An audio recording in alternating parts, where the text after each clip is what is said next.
नमस्कार सभी साथियों को स्वागत करता हूं सभी का इस YouTube चैनल पर जिसका नाम है स्टडी विद पीएन लोधा।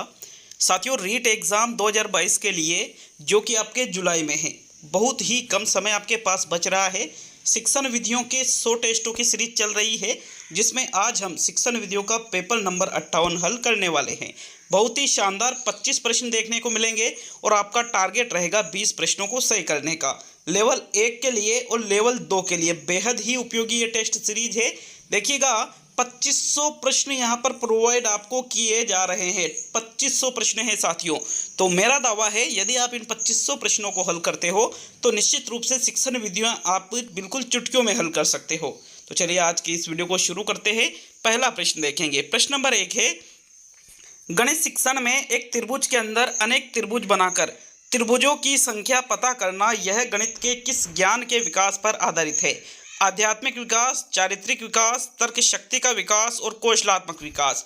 देखिए, प्रश्न उलझा हुआ है, प्रश्न कंफ्यूज करने वाला है साथियों। पहले प्रश्न में थोड़ा सोच समझ के उत्तर देना। यहाँ पर देखिए, गणित शिक्षण की बात की जा रही है कि एक त्रिभुज बनाया गया और उसके अंदर अनेक त्रिभुज बनाए गए। जैसे इसके अंदर बहुत सारे मैं यहाँ पर त्रिभुज बना देता हूँ साथियों, बहुत ही अधिक मात्रा में यहाँ पर त्रिभुज बनाए गए और छात्र से ये पूछा गया कि टोटल त्रिभुजों की जो संख्या है वो कितनी है।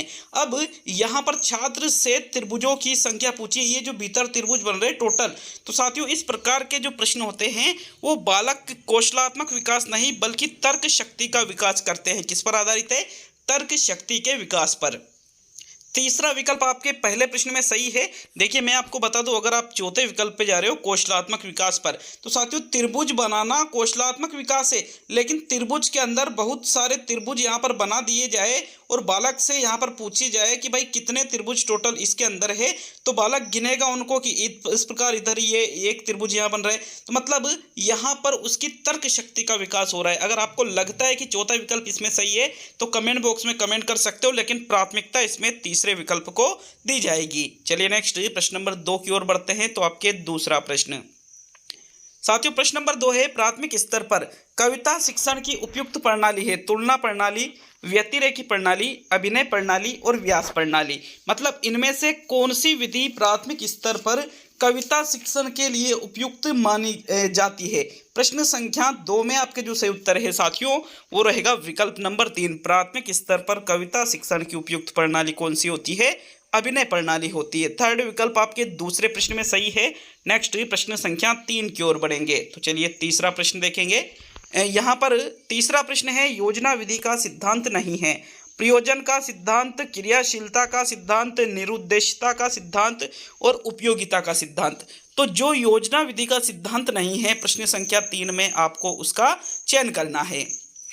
साथियों, योजना विधि में प्रयोजन का सिद्धांत उपयोग में लाया जाता है, क्रियाशीलता का सिद्धांत उपयोग में लाया जाता है, लेकिन निरुद्देश्यता मतलब जिसका कोई उद्देश्य ही नहीं है साथियों, ये सिद्धांत उपयोग में नहीं लाया जाता है। अतः आपके तीसरा जो विकल्प है प्रश्न संख्या 3 का बिल्कुल सही उत्तर होगा। बाकी इसमें उपयोगिता का सिद्धांत भी यूज किया जाता है। तो तीसरे प्रश्न में थर्ड विकल्प सही है। नेक्स्ट प्रश्न नंबर 4 की ओर बढ़ेंगे। तो चलिए चौथा प्रश्न देख लेते हैं। आपके प्रश्न नंबर 4, वर्णनात्मक तथा ऐतिहासिक कविताओं के शिक्षण के लिए उपयोगी शिक्षण विधि है गीत विधि, तुलना विधि, खंडान्वय विधि और व्यास विधि। तो जो कविताएं, कविता मतलब पद्य शिक्षण की बात की जा रही है साथियों, ऐतिहासिक कविताएं हैं, वर्णनात्मक कविताएं हैं, इनके लिए जो उपयोगी विधि मानी जाती है, इनमें से किस विकल्प में दे रखी है? प्रश्न संख्या 4 का कौन सा विकल्प आपका सही रहेगा? तो चौथे प्रश्न में साथियों, चौथे प्रश्न में भी तीसरा ही विकल्प आपके सही है। जो खंडान्वय विधि है वो वर्णनात्मक और ऐतिहासिक कविताओं के शिक्षण के लिए बहुत ही ज़्यादा उपयोगी होती है। इंपॉर्टेंट क्वेश्चन है, याद रखिएगा प्रश्न को। चलिए नेक्स्ट प्रश्न नंबर 5 की ओर बढ़ेंगे। तो पांचवा प्रश्न देख लेते हैं। आपके प्रश्न संख्या 5 है, निम्न में से मूल्यांकन की अप्रमापीकृत विधि है बुद्धि परीक्षण, निष्पत्ति परीक्षण, व्यक्तित्व परीक्षण और साक्षात्कार। तो जो मूल्यांकन की अप्रमापीकृत, भाई एक तो होती है आपके प्रमापीकृत विधि और यहाँ पर पूछा जा रहा है अप्रमापीकृत विधि। मतलब 3 विधियाँ यहाँ पर प्रमापीकृत है और एक अप्रमापीकृत विधि है। तो उसी अप्रमापीकृत विधि का आपको प्रश्न संख्या 5 में चुनाव करना है। तो साथियों राइट आंसर देख लेते हैं प्रश्न नंबर 5 का। देखिएगा, बुद्धि परीक्षण, निष्पत्ति परीक्षण, व्यक्तित्व परीक्षण, तीनों ही यहाँ पर मूल्यांकन की प्रमापीकृत विधियों में आती है। किसके अंतर्गत आती है? प्रमापीकृत विधियों के अंतर्गत इनको रखा जाता है। लेकिन जो साक्षात्कार है साथियों, ये प्रमापीकृत नहीं बल्कि अप्रमापीकृत विधियों के अंतर्गत आता है। साक्षात्कार, जो साक्षात्कार होता है जिसमें आमने सामने बैठकर सवाल जवाब किए जाते हैं। तो प्रश्न नंबर 5 में आपके चौथा विकल्प सही है। नेक्स्ट प्रश्न नंबर 6 की ओर बढ़ते हैं। चलिए छठा प्रश्न देख लेंगे। आपके प्रश्न संख्या 6, गद्य शिक्षण की किस प्रणाली में कठिन शब्दों का अर्थ नहीं बताया जाता है बल्कि विभिन्न क्रियाओं द्वारा छात्रों को शब्द का अर्थ स्वयं निकालने के लिए प्रेरित किया जाता है। शब्द का अर्थ स्वयं निकालने के लिए प्रेरित किया जाता है।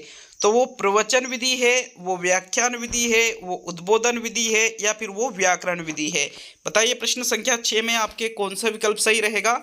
देखिए, गद्य शिक्षण की वह प्रणाली जिसमें कठिन शब्दों का अर्थ नहीं बताया जा रहा है, मतलब जो शब्द कठिन है, गद्य की बात की जा रही है, जैसे नाटक है, निबंध है, कहानियां हैं, साथियों ये गद्य शिक्षण के अंतर्गत आती है। एकांकी है, संवाद है, ये सभी चीज़ें गद्य शिक्षण के अंतर्गत आते हैं। अब इसमें जो कठिन शब्द आ रहे हैं उसको छात्रों को उसका अर्थ नहीं बता रहे बल्कि विभिन्न क्रियाओं द्वारा, कि बालक खुद क्रिया करेगा और छात्र स्वयं शब्द का अर्थ निकालेगा साथियों। तो ऐसा किस विधि में किया जाता है? वो देखो, व्याख्यान विधि में ऐसा नहीं किया जाता है, ना ही प्रवचन विधि में, ना ही व्याकरण विधि में, बल्कि जो उद्बोधन विधि होती है उसमें कठिन शब्दों का अर्थ नहीं बताया जाता है बल्कि कठिन शब्दों का अर्थ स्वयं छात्र को निकालने के लिए प्रेरित करते हैं। तो थर्ड विकल्प आपके प्रश्न नंबर 6 का सही उत्तर है। नेक्स्ट प्रश्न नंबर 7 की ओर बढ़ेंगे। तो चलिए 7वां प्रश्न देख लेते हैं। आपके प्रश्न संख्या 7, कोई छात्र पृथ्वी की गतियों को ठीक प्रकार से नहीं समझ पा रहा है, उसकी इस समस्या का निराकरण करने के लिए उचित है प्रत्यक्षीकरण उचित है, उपचारात्मक शिक्षण उचित है, पुनर्बलन उचित है, या इनमें से सभी? तो बताइए प्रश्न नंबर 7 में आपके कौन सा विकल्प सही रहेगा। देखिए 7वें प्रश्न में सीधा सीधा ये पूछा जा रहा है कि भाई छात्र के द्वारा जो पृथ्वी की गतियां हैं, मतलब पृथ्वी की गति का वर्णन आप बच्चों को करा रहे हो, पढ़ा रहे हो उस चीज़ को, तो वो उस चीज़ को समझ नहीं पा रहा है। तो साथियों इसका निराकरण करने के लिए उपचारात्मक शिक्षण करने की आवश्यकता है जिसमें छात्रों की कमियों को दूर करने का कार्य किया जाता है। तो विकल्प 2 आपके 7वें प्रश्न में सही है। नेक्स्ट प्रश्न नंबर 8 की ओर बढ़ेंगे। तो चलिए 8वां प्रश्न देख लेंगे। आपके प्रश्न संख्या 8, साथियों प्रश्न संख्या 8 है, प्रश्न पत्र निर्माण करने से पूर्व निम्न में से किस प्रपत्र को तैयार करना आवश्यक है? पूरक पुस्तक को, ब्लूप्रिंट को, पाठ्यक्रम को और प्रश्नों के प्रकार को? तो प्रश्न संख्या 8 का सही उत्तर बताइए, कौन सा विकल्प आपके प्रश्न नंबर 8 में सही रहेगा। देखिए हम जो पेपर बनाते हैं, प्रश्न पत्र का निर्माण करते हैं, तो इससे पूर्व हमें जिस प्रपत्र को तैयार करना होता है उस प्रपत्र को ब्लूप्रिंट कहा जाता है। इसको आप हिंदी में नील पत्र कह सकते हो साथियों। क्या कह सकते हो? नील पत्र आप इसको कह सकते हो, क्योंकि नील पत्र में ये क्लियर किया जाता है कि किस किस प्रश्नों को शामिल करेंगे, कौन कौन से प्रश्न यहाँ पर जो प्रश्न पत्र है उसमें रखेंगे, कौन से उद्देश्यों की पूर्ति करने वाले, कितने नंबर के ऑब्जेक्टिव क्वेश्चन कितने रहेंगे, निबंधात्मक क्वेश्चन कितने रहेंगे, लघुतरात्मक कितने रहेंगे और अति लघुतरात्मक कितने प्रश्न रहेंगे। तो इन सभी चीज़ों का निर्धारण ब्लूप्रिंट या नीलपत्र के माध्यम से ही किया जाता है। अतः 8वें प्रश्न में आपके दूसरा विकल्प सही है। नेक्स्ट प्रश्न नंबर 9 पे आते हैं। तो 9वां प्रश्न है, पाठ्य पुस्तक की विषय वस्तु में होना चाहिए अज्ञात से ज्ञात की ओर, सरल से कठिन की ओर, सूक्ष्म से स्थूल की ओर और कठिन से सरल की ओर। तो देखो जो पाठ्य पुस्तक की जो विषय वस्तु होती है वो अज्ञात से ज्ञात की ओर नहीं, ज्ञात से अज्ञात की ओर होना चाहिए, ज्ञात से अज्ञात की ओर होना चाहिए। सरल से कठिन की ओर बिल्कुल सही है साथियों। पाठ्य पुस्तक की विषय वस्तु कैसी होना चाहिए? जो सरल से कठिनता की ओर बढ़े, मतलब पहले सरल चीज़ें हो और फिर धीरे धीरे उनका स्तर कठिनाई की ओर बढ़ता चले। स्थूल से सूक्ष्म और होना चाहिए साथियों। चौथा तो पूर्णतः गलत है, कठिन से सरल की ओर नहीं होता है। तो 9वें प्रश्न में आपके दूसरा विकल्प सही है। नेक्स्ट प्रश्न नंबर 10 की ओर बढ़ेंगे। तो 10वां प्रश्न, भाषा प्रयोगशाला में नहीं होता है, माइक्रोफोन नहीं होता है, टेप रिकॉर्डर नहीं होता है, वीडियो रिकॉर्डर नहीं होता है, या मोबाइल फ़ोन नहीं होता है। तो बताइए प्रश्न संख्या 10 में कौन सा विकल्प आपका सही है। भाषा प्रयोगशाला में क्या नहीं होता है? साथियों भाषा प्रयोगशाला जो है इसमें माइक्रोफोन का प्रयोग किया जाता है, टेप रिकॉर्डर का प्रयोग किया जाता है और वीडियो रिकॉर्डर का भी प्रयोग किया जाता है, लेकिन मोबाइल फ़ोन का प्रयोग नहीं किया जाता है। तो विकल्प नंबर जो 4 है मोबाइल फ़ोन, ये भाषा प्रयोगशाला में नहीं होता है। फोर्थ विकल्प आपके प्रश्न नंबर 10 में सही रहेगा। चलिए नेक्स्ट है, भाषा शिक्षण की श्रुत लेखन विधि का प्रमुख उद्देश्य नहीं है वर्तनी दोष को दूर करना, शुद्ध लेखन क्षमता का विकास करना, नवीन शब्दों का ज्ञान प्राप्त करना और हस्तलिपि सुधारना। तो बताइए प्रश्न संख्या 12 में कौन सा विकल्प आपका सही है। भाषा शिक्षण की जो श्रुत लेखन विधि होती है इसका उद्देश्य कौन सा नहीं है साथियों। श्रुत लेखन मतलब जिसमें सुनकर के लिखा जाता है, इसमें वर्तनी दोष को दूर किया जाता है, शुद्ध लेखन क्षमता का भी बच्चों में विकास होता है और नवीन शब्दों का ज्ञान भी बच्चों को प्राप्त होता है। लेकिन हस्तलिपि सुधारना जो श्रुत लेखन विधि है उसके उद्देश्यों में नहीं आता है। फोर्थ विकल्प आपके प्रश्न संख्या 12 में सही है। नेक्स्ट ये प्रश्न नंबर 13 की ओर बढ़ेंगे। तो चलिए 13वां प्रश्न देख लेते हैं। आपके प्रश्न संख्या 13, प्राथमिक स्तर पर वाचन का मुख्य उद्देश्य है शुद्ध उच्चारण क्षमता का विकास करना, आत्मविश्वास बढ़ाना, शब्द भंडार में वृद्धि करना और भाषा ज्ञान कराना। तो जो वाचन का मुख्य उद्देश्य है प्राथमिक स्तर पर, उसका चयन प्रश्न नंबर 13 में करना है साथियों। प्राथमिक मतलब स्तर यहाँ पर निचला है, 1 से 5वीं तक की जो कक्षा होती है उसमें जो वाचन का मुख्य उद्देश्य होता है वो होता है शुद्ध उच्चारण क्षमता का विकास करना, कि बच्चे जो हैं उनकी जो उच्चारण क्षमता है वो कैसी होना चाहिए, बिल्कुल शुद्ध। बालक जो भी शब्द उच्चारित करे वो शुद्ध रूप से कर सके, यही वाचन का मुख्य उद्देश्य होता है। तो विकल्प 1 आपके प्रश्न संख्या 13 का सही उत्तर होगा। चलिए नेक्स्ट प्रश्न नंबर 14 की ओर बढ़ेंगे। तो आपके 14वां प्रश्न, सामान्य से विशिष्ट का सिद्धांत निम्न में से किसमें प्रयोग होता है। आगमन विधि में, निगमन विधि में, संश्लेषण विधि में और विश्लेषण विधि में। तो सामान्य से विशिष्ट का सिद्धांत पूछा गया है साथियों।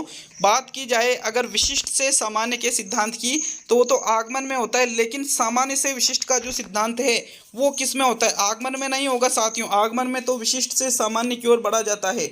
आपके प्रश्न नंबर 14 में जो सही उत्तर है सामान्य से विशिष्ट का जो सिद्धांत है वो निगमन विधि में प्रयोग किया जाता है। किस विधि में, निगमन विधि में, जो कि सूत्र के प्रयोग के लिए सर्वाधिक सर्वश्रेष्ठ विधि मानी जाती है, जिसमें पहले बालकों को सूत्र या नियम बता दिए जाते हैं और उसके आधार पर समस्याओं को हल करना होता है। किस विधि में, निगमन विधि में। तो विकल्प नंबर आपका 2 प्रश्न संख्या 14 का सही उत्तर रहेगा। चलिए नेक्स्ट प्रश्न नंबर 15 को देख लेते हैं। तो आपके 15वें प्रश्न को देखते हैं। छात्र गणितीय गणना में गति प्राप्त कर सकते हैं चर्चा या वाद विवाद के द्वारा, मौखिक कार्य के द्वारा, लिखित कार्य के द्वारा और अभ्यास के द्वारा। तो बताओ प्रश्न नंबर 15 में कौन सा विकल्प आपका सही है। गणितीय गणना में इनमें से किस विकल्प में दे रखा है कि इसके द्वारा छात्र गणितीय गणना में गति प्राप्त कर सकते हैं। तो 15वें प्रश्न में राइट आंसर देखो, लिखित, मौखिक, चर्चा या अभ्यास। 4 विकल्प आपके सामने हैं साथियों। पहला विकल्प तो पूर्णतः गलत है, दूसरा, तीसरा या चौथा आंसर रहेगा। तो प्रश्न संख्या 15 में जो सही उत्तर है वो रहेगा विकल्प नंबर 4। बालक जितना ज़्यादा अभ्यास कार्य करेंगे वो गणितीय गणना में उतनी ही ज़्यादा गति प्राप्त कर सकते हैं। ज़्यादा से ज़्यादा अभ्यास कार्य करने पर बहुत ही तीव्र गति से वो गणितीय गणना कर सकते हैं। तो विकल्प नंबर आपका जो 4 है प्रश्न संख्या 15 का बिल्कुल सही उत्तर है साथियों। नेक्स्ट 16वें प्रश्न की ओर बढ़ते हैं। तो आपके 16वां प्रश्न है, निम्न में से कौन सा कथन सही है, मतलब सही कथन का आपको चुनाव करना है, जो सत्य कथन है उसका। तो विकल्प 1 है, श्रव्य दृश्य सामग्री छात्रों के लिए उपयोगी है। चार्ट एवं ग्राफ श्रव्य दृश्य सामग्री है। चार्ट का प्रयोग केवल हिंदी शिक्षण में किया जाता है और शिक्षण में सफलता के लिए श्रव्य दृश्य सामग्री का कोई महत्व नहीं है। तो जो कथन सही है उसका चुनाव कीजिएगा प्रश्न नंबर 16 में। देखिए पहला विकल्प देखते हैं। तो पहला विकल्प है श्रव्य दृश्य सामग्री छात्रों के लिए उपयोगी है, सही कथन है बिल्कुल। चार्ट एवं ग्राफ श्रव्य दृश्य सामग्री ये गलत है। क्यों? क्योंकि दोनों ही श्रव्य दृश्य नहीं, सिर्फ और सिर्फ दृश्य सामग्री है साथियों। तीसरा कथन है चार्ट का प्रयोग केवल हिंदी शिक्षण में किया जाता है, तो ऐसा भी नहीं है। चार्ट का प्रयोग केवल हिंदी में नहीं, अन्य विषय के शिक्षण में भी किया जाता है साथियों। जो चौथा कथन है शिक्षण की में सफलता दृश्य श्रव्य सामग्री का कोई महत्व नहीं है, तो ये भी बिल्कुल गलत कथन है, क्योंकि शिक्षण की सफलता में दृश्य श्रव्य सामग्री का बहुत महत्व होता है। तो ओनली प्रश्न संख्या 16 में आपके प्रथम विकल्प ही सही है। चलिए नेक्स्ट प्रश्न नंबर 17 की ओर बढ़ते हैं। आपके 17वें प्रश्न को देखेंगे। आपके प्रश्न नंबर 17, 16वें में कौन सा विकल्प सही है? प्रथम विकल्प सही है। तो प्रश्न नंबर 17 है, निम्न में से कौन सी क्रिया विज्ञान शिक्षण में पाठ्य सहगामी नहीं है? इको क्लब, विज्ञान प्रदर्शनी, विज्ञान मेले और श्याम पट्ट। तो जो विज्ञान शिक्षण में पाठ्य सहगामी नहीं है उसका चयन आपको प्रश्न नंबर 17 में करना है। देखो 17वें प्रश्न का जो आपके राइट आंसर रहेगा, इको क्लब, विज्ञान प्रदर्शनी, विज्ञान मेले, ये तीनों तो क्या है? पाठ्य सहगामी क्रिया है। लेकिन जो श्याम पट्ट है साथियों, ये पाठ्य सहगामी में नहीं आता है। अतः 17वें प्रश्न में आपके जो फोर्थ विकल्प है यही आपका सही आंसर है, श्याम पट्ट वाला। ठीक है। नेक्स्ट प्रश्न नंबर 18 की ओर बढ़ेंगे। तो देखो प्रश्न नंबर 18 की ओर बढ़ेंगे। आपके 18वां प्रश्न है, पठन कौशल उच्चारण कौशल से भिन्न है क्योंकि इसमें विषय वस्तु के आत्मसात करने पर बल दिया जाता है, इसमें विषय वस्तु के सस्वर वाचन पर बल दिया जाता है, यह वाचन कौशल का प्रारंभिक रूप है और यह भाषा शिक्षण का प्रारंभिक रूप है। तो बताओ प्रश्न संख्या 18 में पठन कौशल उच्चारण कौशल से क्यों भिन्न है? आपको प्रश्न नंबर 18 में ये देखना है। साथियों, पठन कौशल मतलब जिसमें चीज़ों को पढ़ा जाता है, उच्चारण कौशल मतलब चीज़ों को बोला जाता है। तो दोनों में जो भिन्नता है वो सबसे मुख्य भिन्नता क्या रहेगी? विकल्प नंबर 1 जो है ये आपका सही उत्तर है, क्योंकि ये कह रहा है कि विषय वस्तु के आत्मसात करने पर बल दिया जाता है। किसमें? पठन कौशल में, जबकि उच्चारण कौशल में आत्मसात करने पर बल नहीं दिया जाता है साथियों। तो इसलिए आपके 18वें प्रश्न में प्रथम विकल्प सही है। नेक्स्ट प्रश्न संख्या 19 की ओर बढ़ते हैं। तो चलिए 19वां प्रश्न देख लेंगे। आपके प्रश्न नंबर 19, भाषा में बिंब के प्रकार है 2, 1, 7 और 4। तो भाषा में कितने प्रकार के बिंब होते हैं? 19वें प्रश्न में पूछा जा रहा है साथियों। 19वें प्रश्न में जो आपका सही उत्तर है, भाषा में बिंब के 4 प्रकार होते हैं। कितने प्रकार होते हैं? 4 प्रकार। कौन कौन से बिंब होते हैं? एक आपके दृश्य बिंब होता है, एक आपके श्रव्य बिंब होता है, एक आपके विचार बिंब होता है और एक आपके भाव बिंब होता है। तो इस प्रकार कुल बिंबों की संख्या कितनी है? 4 है। अतः 19वें प्रश्न में आपके जो चौथा विकल्प है साथियों, यही आपका सही उत्तर है। चलिए नेक्स्ट प्रश्न नंबर 20 की ओर बढ़ेंगे। तो आपके प्रश्न संख्या 20, भाषा दक्षता या कौशल विकास किया जा सकता है शुद्ध उच्चारण के माध्यम से, लिपि व वर्तनी का सही ज्ञान कराकर, शब्द रचना का ज्ञान कराकर और इनमें से सभी प्रकार से। तो 20वें प्रश्न में राइट आंसर बताइए आपके। देखो यहाँ पर भाषा दक्षता का विकास की बात की जा रही है साथियों। आप बच्चों में भाषा दक्षता या भाषाई कौशल का विकास शुद्ध उच्चारण के माध्यम से करवा सकते हो, लिपि व वर्तनी का सही ज्ञान बच्चों को कराकर करवा सकते हो, शब्द रचना का ज्ञान कराकर करा सकते हो। मतलब उक्त सभी प्रकार से भाषा दक्षता कौशल का विकास किया जा सकता है। अतः चौथा विकल्प आपके प्रश्न 20 में सही उत्तर है। चलिए नेक्स्ट प्रश्न नंबर 21 की ओर बढ़ेंगे। वीडियो अच्छा लगे तो वीडियो को लाइक और शेयर जरूर करिएगा साथियों, क्योंकि ये सारी चीज़ें आपके लिए पूर्णतः निःशुल्क है। और यहाँ पर टीचिंग मेथड ही नहीं, आपके संस्कृत की भी टेस्ट सीरीज चल रही है, आपके हिंदी की टेस्ट सीरीज चल रही है, आपके मनोविज्ञान की टेस्ट सीरीज चल रही है, आपके इसके अलावा एसएसटी की क्लासें मैंने चला रखी है और राजस्थान जीके की क्लासें भी यहाँ पर चला रखी है साथियों। पूर्णतः निःशुल्क सभी चीज़ें। चलिए नेक्स्ट प्रश्न नंबर 21 की ओर बढ़ेंगे। तो आपके 21वां प्रश्न, सस्वर वाचन का अभ्यास कराने के लिए सबसे उपयुक्त साधन क्या है? आदर्श वाचन, अनुकरण वाचन, सामूहिक वाचन और पाठ्य पुस्तक वाचन। तो देखो सस्वर वाचन वह वाचन जो स्वर के साथ में किया जाता है। इसके लिए जो सबसे उपयुक्त साधन है साथियों, कौन से विकल्प में दे रखा है? प्रश्न संख्या 21 में आपके कौन सा विकल्प सही रहेगा? तो देखो आदर्श वाचन तो कौन करता है? अध्यापक करता है। अनुकरण वाचन छात्र करते हैं और सामूहिक वाचन सभी एक साथ मिलकर एक साथ सभी छात्र करते हैं। अनुकरण वाचन वैयक्तिक होता है साथियों, देखो यहाँ पर बात की जाए तो जो सामूहिक वाचन है ये अनुकरण वाचन का ही एक भेद है, लेकिन भेद को हम सही मानेंगे। 21वें प्रश्न में जो सामूहिक वाचन है ये सस्वर वाचन का अभ्यास कराने के लिए सबसे उपयुक्त माना जाता है। तो विकल्प नंबर जो 3 है आपके प्रश्न नंबर 21 में सही है। किसी प्रश्न में कोई त्रुटि नजर आए तो बिल्कुल कमेंट बॉक्स में कमेंट जरूर करिएगा। नेक्स्ट प्रश्न नंबर 22 की ओर बढ़ेंगे। तो आपके 22वां प्रश्न है, साइलेंट रीडिंग किसकी रचना है? डेचेंट की, स्मिथ की, ब्रायन की और पिंटर की। मतलब जो साइलेंट रीडिंग है ये इसके लेखक कौन है, ये प्रश्न नंबर 22 आपसे पूछ रहा है। तो 22वें प्रश्न में जो राइट आंसर है साइलेंट रीडिंग साथियों ब्रायन की रचना है। किसकी रचना है? ब्रायन की। मोस्ट इंपॉर्टेंट है, खासतौर पे 3rd ग्रेड जो शिक्षक भर्ती आपके फरवरी में होगी उसके लिए ये प्रश्न बेहद ही उपयोगी है साथियों। देखो यहाँ पर साइलेंट रीडिंग जो रचना है ब्रायन की, इसमें इन्होंने किसके ऊपर बल दिया है? मौन वाचन के ऊपर इन्होंने बल दिया है। तो विकल्प नंबर आपका जो 3 है 22वें प्रश्न का सही उत्तर होगा। चलिए नेक्स्ट प्रश्न नंबर 23 की ओर बढ़ेंगे। तो आपके प्रश्न नंबर 23 है, शब्द भंडार में वृद्धि के लिए सर्वाधिक उपयुक्त है गद्य शिक्षण, पद्य शिक्षण, व्याकरण शिक्षण और अलंकार शिक्षण।